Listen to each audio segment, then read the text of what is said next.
श्री चरणों में प्रणाम। शिवोहम। शिवोहम।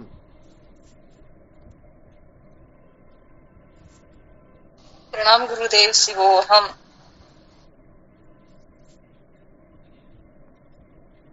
प्रणाम स्वामी जी, आपको जिस बहुत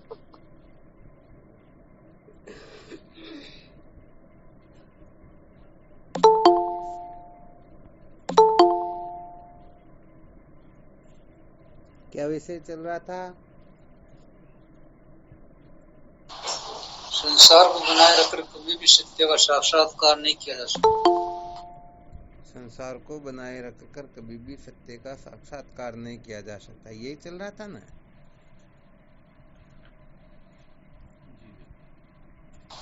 जी।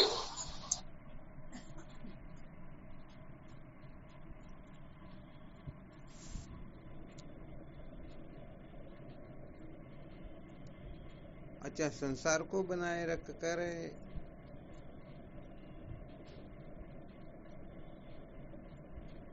सत्य का साक्षात्कार नहीं किया जा सकता, इसको थोड़ा वो सिद्ध करके बता सकते हो क्या?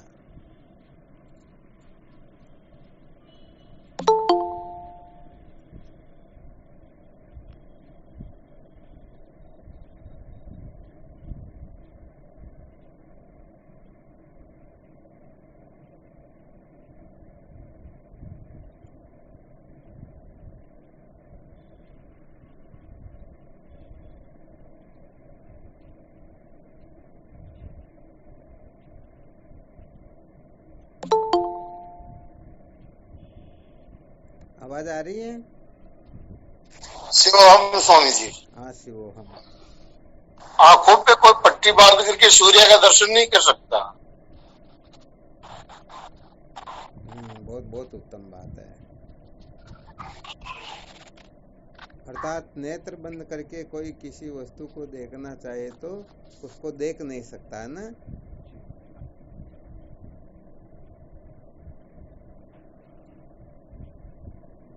ऐसे ही संसार को बनाए रखकर सत्य का साक्षात्कार नहीं किया जा सकता, यही कह रहे हैं ना? जी स्वामी जी, यही है। बहुत अच्छी बात है। तो ये तो दृष्टांत हो गया, सिद्धांत में कैसे समझेंगे?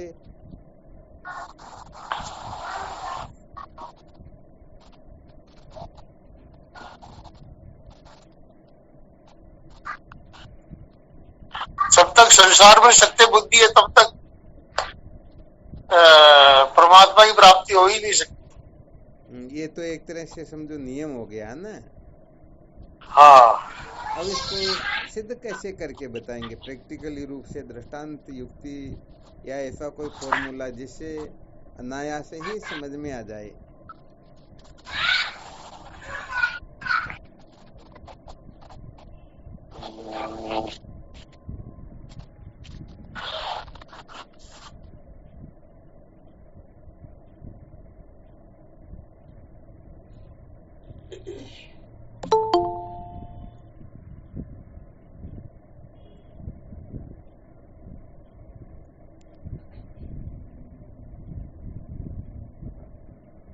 कैसे समझेंगे इस रहस्य को?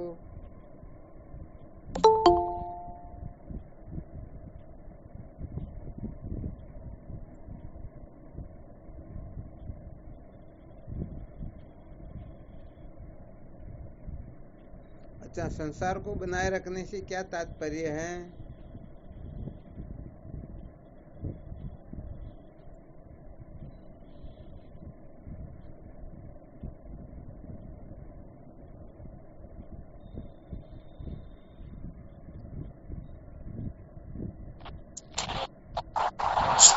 हम जहां भी है स्वामी जी, उस स्थिति से ऊपर नहीं उठना चाहते हैं। यही हमको लगता है कि यही हमारा सुख है, यही हमारा मोक्ष है। खाओ कमाओ आराम होगा, यही। कुल मिलाकर के जहाँ पर भी है वहाँ अलम बुद्धि हो जाती है। हाँ, सब कुछ है, इससे श्रेष्ठ और कुछ होता ही नहीं, यही कहना चाह रहे हो ना? जी स्वामी जी। बहुत बहुत अच्छी बात है।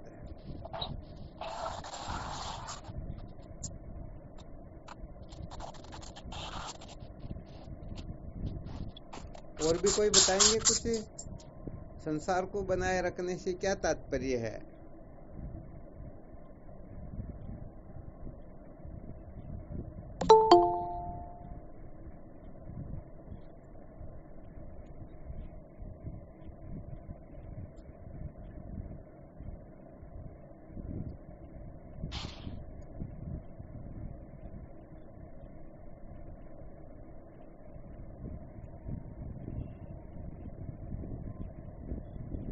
क्या बात हुई, कोई बोल ही नहीं रहे? गुरुदेव, संसार को सत्य प्रिय रमणीय समझना इस संसार को बनाए रखने का तात्पर्य है। बहुत अच्छी बात है। ये भी बहुत बड़ा कारण होता है, क्योंकि जब हम देश काल वस्तु किसी में भी आग्रह कर लेते हैं, अर्थात आत्मा से भिन्न किसी भी वस्तु को सत्य समझ लेते हैं, प्रिय समझ लेते हैं, रमणीय समझ लेते हैं, तो सत्य के साक्षात्कार की जिज्ञासा ही शांत हो जाती है। शांत तो क्या, वो निवृत्त ही हो जाती है, क्योंकि सत्य की जिज्ञासा तो तब हो जब हमको वह सत्य प्राप्त न हो। ऐसे ही चित्त और आनंद की जिज्ञासा तब ही हो सकती है जब वह हमको अप्राप्त हो। हमें तो इन सांसारिक पदार्थों के रूप में वो सच्चित आनंद रूप जो वस्तु होती है वह प्राप्त ही है, फिर हम उस सच्चित आनंद वस्तु की जिज्ञासा करेंगे ही नहीं। तो यहाँ पर ये फॉर्मूला एक तरह से सिद्ध ही हो गया कि संसार को महत्व देकर सत्य का साक्षात्कार सचमुच में किया जा सकता ही नहीं। बहुत बहुत धन्यवाद, बहुत अच्छा। और भी कोई सूत्र बता सकें तो?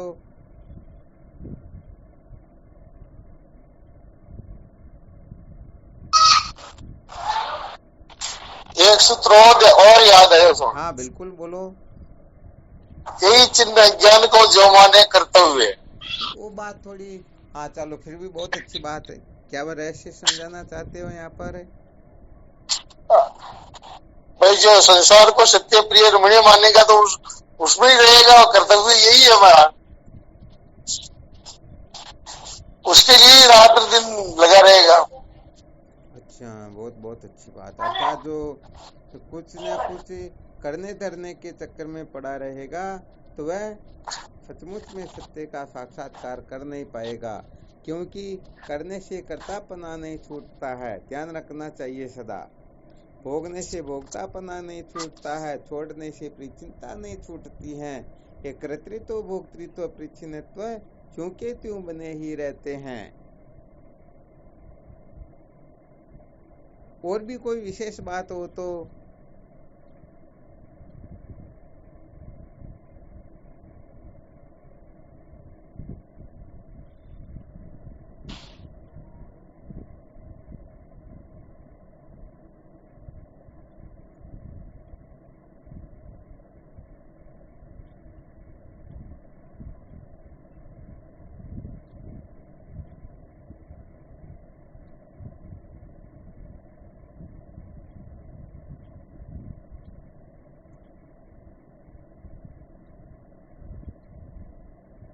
बाकी के कोई साधक नहीं बोल रहे, क्या बात हुई भाई?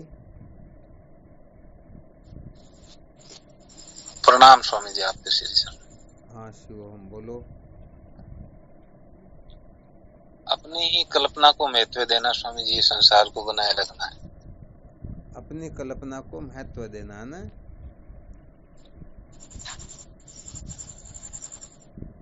चलो, ये भी बहुत अच्छा सूत्र बताया।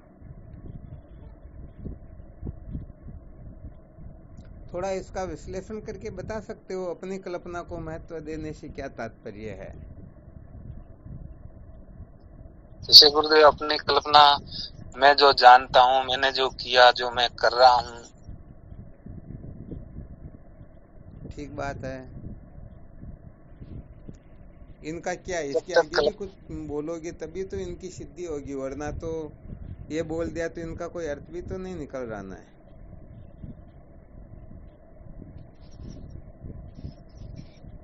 जैसे जो मैंने समझा, जो मैं समझ रहा हूँ यही सत्य है, जो मैं कर रहा हूँ यही सत्य है, यही परम सत्य है, जो अपनी ही कल्पना में उलझाते हैं। ये संसार को बनाए रखना ही है। बहुत अच्छी बात है। वैसे यहाँ पर संसार की जो वस्तुएं हैं ना, जिसको हम अपनी कल्पना से, ये जो सूत्र है ना, ये बड़ा विलक्षण सूत्र है। समझो वैसे देखा जाए तो 99% साधक जो है यहीं पर उलझे रहते हैं। हाँ, इसका थोड़ा विशेष थोड़ा बताए ना। हालांकि सूत्र तो बिल्कुल क्लियर हो गया, फिर भी हम अपनी वासना के अनुसार जिसको सत्य समझते हैं, प्रिय समझते हैं, रमणीय समझते हैं, ठीक है ना, हम अपनी कल्पना को महत्व दे देंगे, अपने मन को महत्व दे देंगे, अपनी बुद्धि को महत्व दे देंगे, तो सच्ची बात यह हुई कि वास्तव में वह कभी भी सत्य का साक्षात्कार कर सकेंगे ही नहीं। क्यों नहीं कर सकेंगे? क्या कारण है? क्योंकि हमने अपने हिसाब से किसी को सत्य समझ लिया, किसी को प्रिय समझ लिया, किसी को रमणीय समझ लिया, अर्थात किसी को सत्य, किसी को चित्त, किसी को आनंद रूप समझ लिया। हाँ, तो ये तो समझो बड़ा विलक्षण सूत्र हो गया। और जिज्ञासुओं को तो ये स्वर्ण अक्षरों में लिख लेना चाहिए। वैसे देखा जाए तो 99% साधकों के जीवन में जो गड़बड़ होती है ना, सत्य का साक्षात्कार नहीं कर पाते, उनके मूल में यही ब्रह्मास्त्र बैठा होता है। ये गप बहुत खतरनाक है। ये इतनी खतरनाक है कि करोड़ों ब्रह्मा भी मिलकर के उपदेश करे, फिर भी यहाँ से हम टस से मस नहीं होते हैं। सबसे कहने का मतलब कमजोर जो कड़ी होती है ना, आत्म साक्षात्कार न करने की या संसार की ओर भटकने की, सबसे यही होती है। हम अपने हिसाब से किसी को सत्य समझते हैं, किसी को प्रिय समझते हैं, किसी को आनंद रूप समझते हैं, चित्त रूप समझते हैं। तो भाई ये सूत्र तो वैसे देखा जाए तो हाँ, स्वर्ण अक्षरों में लिखने लायक, क्योंकि जिज्ञासुओं के हृदय की अच्छी तरह से जांच पड़ताल करने के पश्चात यही निर्णय निकला कि केवल और केवल मात्र हम, वैसे देखा जाए तो अनादिकाल से हम किसी न किसी वस्तु को सत्य प्रिय रमणीय समझ ही रहे हैं, अर्थात हम किसी न किसी जगह पर अटके हुए ही है। तो इस प्रकार से यदि कोई साधक अटक जाता है तो सचमुच में ब्रह्म साक्षात्कार अत्यंत दुर्लभ हो जाता है। अर्थात हम अपने हिसाब से सत्य का साक्षात्कार करना चाहते हैं तो समझ लेना चाहिए कल्प कल्पांतरों तक भी हम सत्य का साक्षात्कार कर नहीं सकते हैं। और ज्यादातर संसार के अंतर्गत सचमुच में यही होता है। सब सत्य के साधक अनंत हो सकते हैं, परंतु चाहते अपने हिसाब से, हम जैसा चाहते हैं, जैसे हम चाहे वैसे ही सत्य का साक्षात्कार हो। यहाँ पर बात थोड़ी और विशेष बताएं तो ये हो जाती है कि गुरुदेव भी अपने को उपदेश करे तो जैसा हम चाहे वैसा ही उपदेश करे, वो स्वतंत्र नहीं है। हाँ, वो उपदेश करने के लिए स्वतंत्र कदापि नहीं। हम जैसा चाहे वैसा उपदेश करे तो ये हमारे लिए आदरणीय है, ग्राह्य है। हम जैसे चाहे वैसे रहे, हम जैसे कहें वैसा करें, सब कुछ कुल मिला करके ये फॉर्मूला जो निकलता ना, ये साधक अविद्या के बंधन से मुक्त नहीं हो पाते। तो समझ लेना चाहिए करोड़ों ग्रंथों का जब मंथन करके सार निकाला जाता ना, केवल यही सूत्र निकलता है। और ये तो बिल्कुल पक्का है कि जब मरीज के हिसाब से डॉक्टर इलाज करने लग जाता है तो सचमुच में उसकी बीमारी मिटती नहीं, बल्कि बीमारी इतनी बढ़ जाती है कि शायद ही इस संसार का कोई डॉक्टर फिर उसे ठीक करे। अरे ठीक करे जैसी स्थिति में तो रहेगा ही नहीं, ये साध्य हो जाएगा। हाँ, ये तो समझ लेना चाहिए, बड़ा विलक्षण सूत्र है। वैसे देखना चाहिए इस सूत्र के बारे में साधकों को थोड़ा अच्छी तरह से सुनने को मिले, समझने को मिले। यहाँ से थोड़ा अपना जो अभिमान है ना, थोड़ी कल्पना, जो थोड़ी मान्यता यहाँ से ऊपर उठे तो ये बड़े पुण्य की बात होती है। हाँ, ऐसा रहस्य सुनने को बहुत मुश्किल से मिलता है। हम शास्त्रों में लिखी हुई पढ़ी हुई बातें दोहरा देते हैं, रट लेते हैं, याद कर लेते हैं, कहने सुनने पर उतारू हुए रहते हैं, परंतु सचमुच में मूल मर्म क्या है, बोध क्यों नहीं होता है। यहाँ पर तो कहा जा रहा है जैसे सूर्य के उदय होते ही रात्रि का निराकरण हो जाता है, परंतु यहाँ पर तो पता नहीं कितना टाइम हो गया, सुनते सुनते लोग मृत्यु के कगार पर पहुंच जाते, परंतु फिर भी अविद्या के बंधन से मुक्त नहीं होते हैं, सत्य का साक्षात्कार नहीं होता है। तो सचमुच में यहाँ पर यही फॉर्मूला काम कर रहा होता है। तो हम अपने हिसाब से मुक्ति चाहते हैं, हम अपने हिसाब से किसी को सत, किसी को चित्त, किसी को आनंद समझते हैं। जब हम अपने हिसाब से समझो, कोई अपनी घरवाली कोई सत्य चित्त आनंद रूप समझ ले, तो फिर उसको ब्रह्म की जिज्ञासा क्यों होगी? नहीं होगी।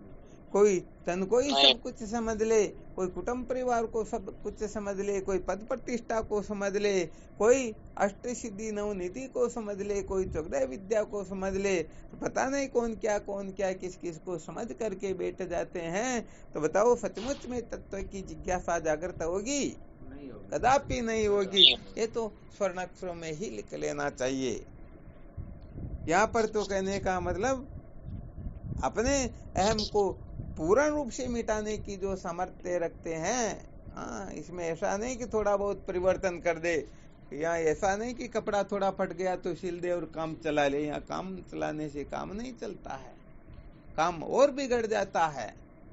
इसलिए जो अपने अहम को पूर्ण रूप से विसर्जित करना चाहता, पूर्ण रूप से गलित करना चाहता है, अपने अहम को पूर्ण रूप से मिटाने की सामर्थ्य रखता है, सचमुच में वह साधक ही शंकर अद्वैत वेदांत के मूल मर्म को समझ पाता है।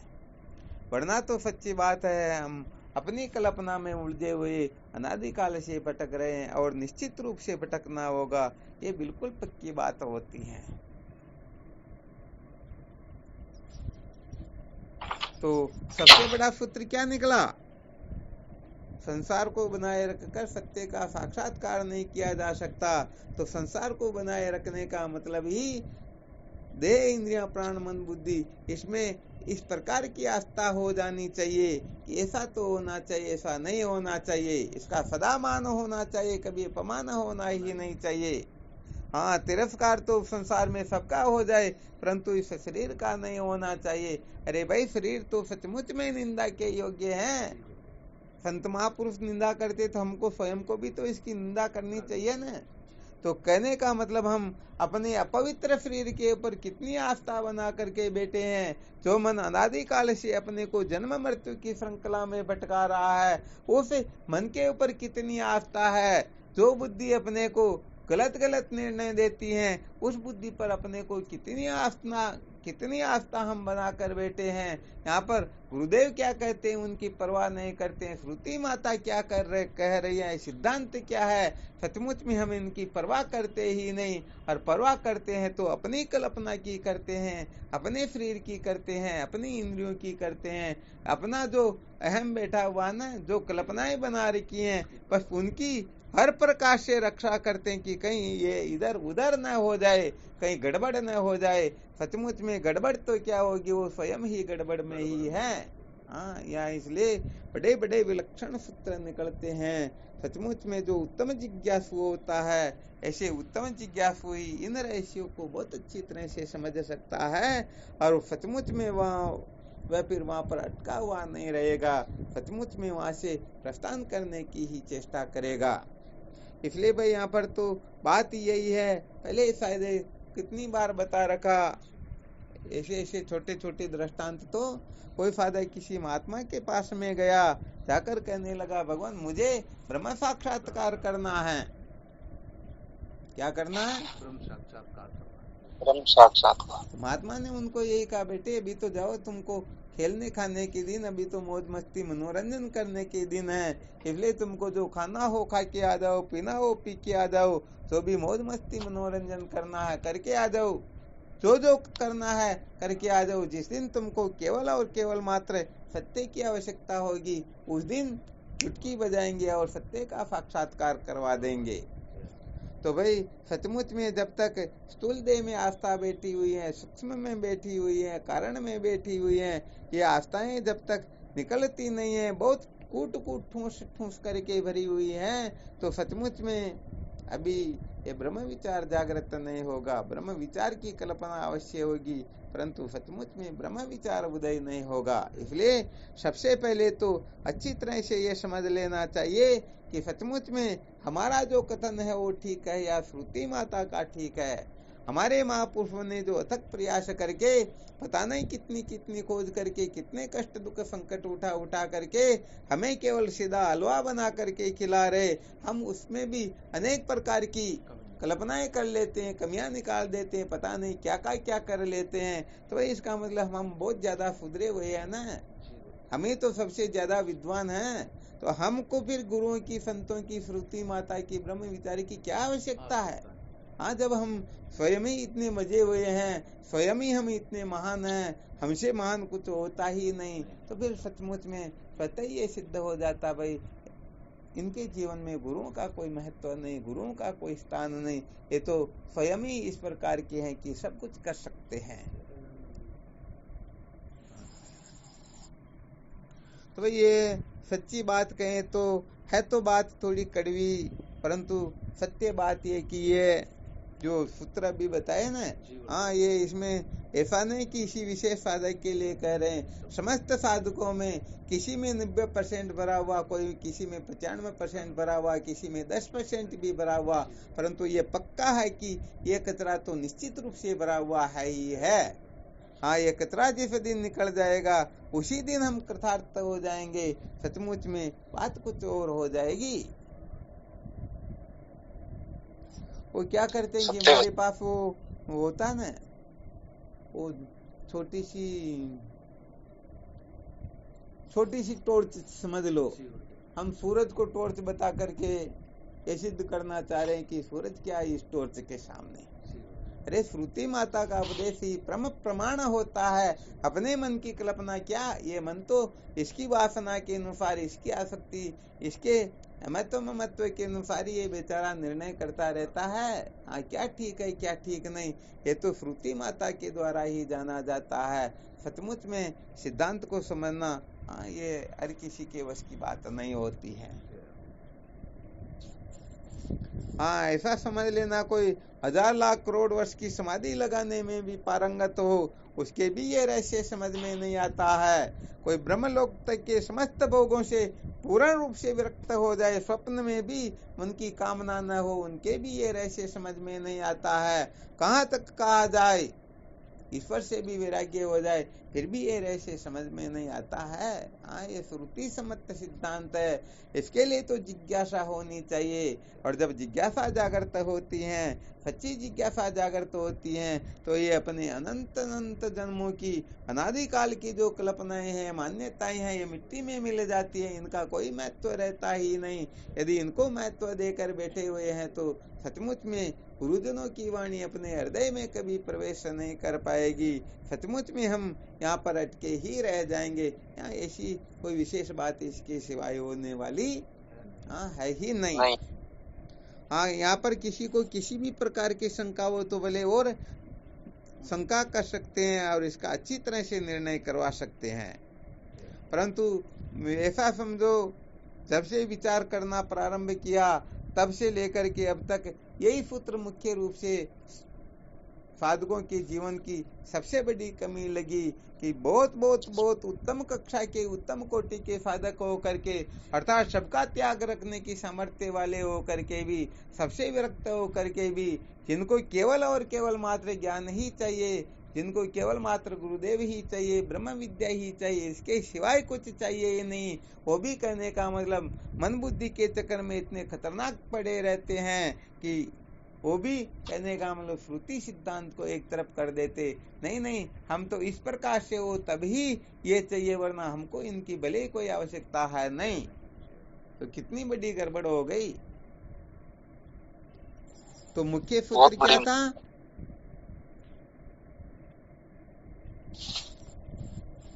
जी गुरुदेव, मुख्य सूत्र क्या था? सत्य का साक्षात्कार न होने का सबसे बड़ा प्रतिबंधक है। अरे हम स्वयं ही सबसे बड़े प्रतिबंधक होते हैं। ये बाकी ये जितने भी बताए जाते हैं ना, विषयाशक्ति, बुद्धि की मंदता, कुतर्क, दुराग्रह, ये क्या है? ये सब कचरा ही तो है। हम सबसे बड़े प्रतिबंधक होते हैं। यदि हम वास्तव में प्रतिबंधक न हो तो ये सारे के सारे प्रतिबंधक चुटकी बजाने मात्र से निवृत्त होते। बेचारों में क्या ताकत, इनमें क्या सामर्थ्य है? अरे हाथ को हमने सत्ता दी, पैर को हमने सत्ता दी, आंख को हमने सत्ता दी, मन को सत्ता हम देते हैं, बुद्धि को सत्ता हम देते हैं। हमको सत्ता देने की सामर्थ्य किसी में है ही नहीं, परंतु फिर भी हम इनके आंख नाक के नचाए नाचते हैं। मन बुद्धि जैसा कहते वैसा हम करते हैं। कितना बड़ा पागलपना होता है, कितनी बड़ी मूर्खता होती है। हाँ, इसलिए सच्ची बात है, ये मानव जीवन फिर कभी मिलने वाला है नहीं। यदि मूर्खता के वशीभूत होकर के अपनी कल्पना में उलझे हुए रहे तो जन्म मृत्यु की श्रृंखला में भटकने के सिवाय सचमुच में कुछ मिलने वाला है नहीं।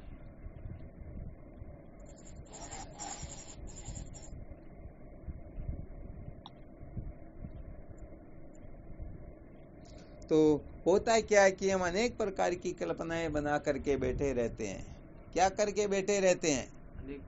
अनेक प्रकार की कल्पना बना करके बैठे रहते हैं। हम अपने हिसाब से अपनी वासना जिससे पूरी होती हो उसके टिक लगा देते हैं कि ये ठीक है। अपनी वासना में कुछ बाधा आती हो तो ये ठीक नहीं है। ऐसे हम फॉर्मूले बना करके बैठे रहते हैं और फिर उसी फॉर्मूले के अनुसार हम खुद भी नाचते रहते हैं और दूसरों को भी नचाते रहते हैं। हो गया ना गड़बड़ घोटाला। हाँ, इसलिए सचमुच में सत्य का जो साधक होता है ना, जिनके जीवन में मान्यताएं, कल्पनाएं पूर्ण रूप से निवृत्त हो गई, किसी प्रकार की वासना है ही नहीं, जो केवल और केवल मात्र सत्य का साधक है, सत्य का साक्षात्कार मात्र चाहता है, इसके सिवाय जो कुछ चाहता ही नहीं हो, सचमुच में वही फिर ब्रह्म विद्या का अधिकारी होता है। वह ब्रह्म विचार करके कृतार्थ हो सकता है। हाँ, बाकी तो कोई बड़ी बात तो होती नहीं। भले सारे ग्रंथ कंठस्थ कर लो, भले बोलना सीख लो, कहना सीख लो, बातें करना सीख लो, सब कुछ सीख लो, परंतु इससे विद्या की निवृत्ति नहीं होती है। सत्य कहें तो यह विद्या और पुष्ट हो जाती है, और बढ़ जाती है। हाँ, बहुत अच्छी तरह से इस सूत्रों को समझने की चेष्टा करना। अपने में कोई विशेषता है ना, यदि उसका अभिमान कर रहे हो तो पहले जितना संसार था वो तो था ही था, परंतु ये जो कल्पना हो गई ये एक प्रकार से प्लस हो गई। उतना संसार ही नहीं मिट रहा था, और इस संसार को हमने जोड़ दिया, तो इसके लिए भी तो एक्स्ट्रा पावर चाहिए ना। इसलिए हम जैसे हैं ना वैसे ही हो, तब विद्या की निवृत्ति ठीक प्रकार से हो सकती है। परंतु हम अपने में अनेक प्रकार के आरोप कर लेते हैं, अनेक प्रकार की कल्पनाएं कर लेते हैं, अनेक प्रकार के वो कचरों को अपने सिर पर डाल लेते हैं और समझते कि नहीं, हमारे जैसे परम पवित्र तो संसार में कोई हो सकते ही नहीं। हो गया सारा गुड़ गोबर। तो सबसे बड़ा प्रतिबंधक क्या बताया गया है सत्य के साक्षात्कार में? हम स्वयं, क्या बताया? हम स्वयं ही है। हाँ, हम स्वयं ही सबसे बड़े प्रतिबंधक होते हैं। क्यों? क्योंकि हम सत्य को स्वीकार करने की सामर्थ्य नहीं रखते हैं। हम कहीं न कहीं पर ऐसे अटके हुए रहते हैं कि उस जगह से हम उठ सकते ही नहीं, उठना ही नहीं चाहते। वहां पर पता नहीं, जैसे कोई किसी को वचन दे देता ना, प्राण जाए पर वचन न जाए। अरे यहाँ सत्य के साक्षात्कार में भगवान कृष्ण भगवद गीता में क्या बताते हैं? प्रण ले लिया था ना, वचन दे दिया था ना, महाभारत के युद्ध में हम शस्त्र नहीं उठाएंगे, फिर भी शस्त्र उठा लिया ना। अरे कुल मिलाकर के सत्य का साक्षात्कार करना है। हम अपने वचनों में, कल्पनाओं में बंधे हुए रह जाएंगे तो उन कल्पनाओं को लेकर के 84 लाख योनियों में भटकते रहना कोई इलाज होने वाला नहीं है। इसलिए सत्य के साक्षात्कार को महत्व देने वाला ही सचमुच में सच्चा जिज्ञासु होता है, वही विद्या के बंधन से मुक्त होता है। तो भाई यहाँ पर सचमुच में सबसे बड़ा जो प्रतिबंधक है अपनी मान्यताएं होती हैं, अपनी कल्पनाएं होती हैं। सचमुच में अपने को कोई बांधता ही नहीं, अपने को बांधने की सामर्थ्य किसी में है ही नहीं, हम स्वयं ही बंध जाते हैं। इसीलिए तो कहा गया है मानी मानी बंधन में आयो, हम कल्पना कर करके बंधे हुए हैं, वरना वास्तव में बंधन की सत्ता ही नहीं होती है। किसकी सामर्थ्य है कि हमको बांध सके? परंतु जब हम अपने आप को देह आदि अनात्म पदार्थों के साथ में तादात्म्यपन करके उनको जब हम अपना स्वरूप समझ लेते हैं तो हर कोई अपने को बांध लेता है, वरना है किसी में सामर्थ्य? किसी में सामर्थ्य है ही नहीं। इसलिए भाई सचमुच में तो ये जो अक्ल होशियारी होती है ना साधकों के जीवन में, हाँ बिल्कुल, ये अपनी अक्ल होशियारी अपना सत्यानाश करवा देगी, मिट्टी में मिला देगी, अपने को कहीं का नहीं रखेगी, और फिर अंत में रोने पछताने के सिवाय कुछ होने जाने वाला है ही नहीं। ये तो जब अपना कोई पुण्य प्रबल होता है तब संत महापुरुषों की कृपा प्राप्त होती, सानिध्य प्राप्त होता, उनसे कुछ सुनने समझने का, ये कोई भगवत कृपा ही समझो एक प्रकार से ये कार्यक्रम चल रहा हो, वरना ऐसी कोई विशेष बात थोड़ी कभी भी कुछ भी हो जाए। परंतु सचमुच में हम इसके महत्व को समझते ही नहीं। जब चंद्रमा समुद्र में था तब उनके महत्व को कोई समझते ही नहीं थे, और जब समुद्र मंथन करने के पश्चात चंद्रमा को निकाल लिया तब उनको पता चला अरे वो तो अमृत रूप थे, हम बेवकूफी से ऐसे ही हमने जीवन को निकाल दिया। भगवान कृष्ण भी जब द्वारिका चले गए ना तब गोपियों को पता चला कि असलियत क्या होती है। तो भाई ये तो सचमुच में जब पुण्य प्रबल होता है तब ही अपने को सानिध्य प्राप्त होता है। वैसे देखा जाए तो वर्तमान में ये विज्ञान का युग है, तो ऐसे ऐसे यंत्र है जिससे हम जुड़े रह सकते हैं, परंतु सचमुच में सदा के लिए जुड़े रह जाए ये बड़ी विलक्षण बात होती है। तो अपने भाग्य की सराहना भी करनी चाहिए और अपने को थोड़ा विचार भी करना चाहिए। वास्तव में हम बंधे हुए रह जाएंगे तो कोई नहीं खोलेगा, किसी को आवश्यकता ही नहीं, गरज ही नहीं है। सत्य बात कहे तो गुरुजन भी उसी को खोलना चाहते जो खुलने की इच्छा करता है, परंतु जो बंधा रहना चाहता है तो गुरुदेव भी देखते हैं चलो भाई इनकी इच्छा नहीं है तो अभी बंधे रहना चाहते, अभी तो इनको और मौज मस्ती मनोरंजन करना, अभी तो इनके मन को और पुष्ट करना, इनके अभिमान को और बढ़ाना, पता नहीं अभी इनको कुछ न कुछ सर्टिफिकेट चाहिए तो पहले वो सर्टिफिकेट लेने दे, अभी कोई इतनी जल्दी थोड़ी है, आगे के जन्म में जो होगा वो देखा जाएगा। इसलिए भाई ये बड़े विलक्षण सूत्र जो होते हैं इनके बारे में तो साधक को बहुत अच्छी तरह से समझ लेना चाहिए। यदि इसको अच्छी तरह से नहीं समझेंगे तो सच्ची बात है हम अपना ही नुकसान कर रहे हैं, हम अपने को ही मार रहे हैं, अपने को ही पतन की ओर ले जा रहे हैं।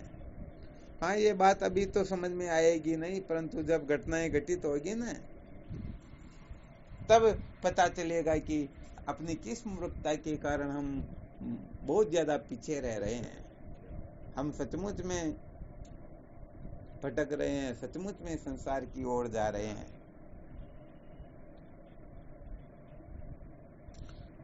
किसी को कोई संशय?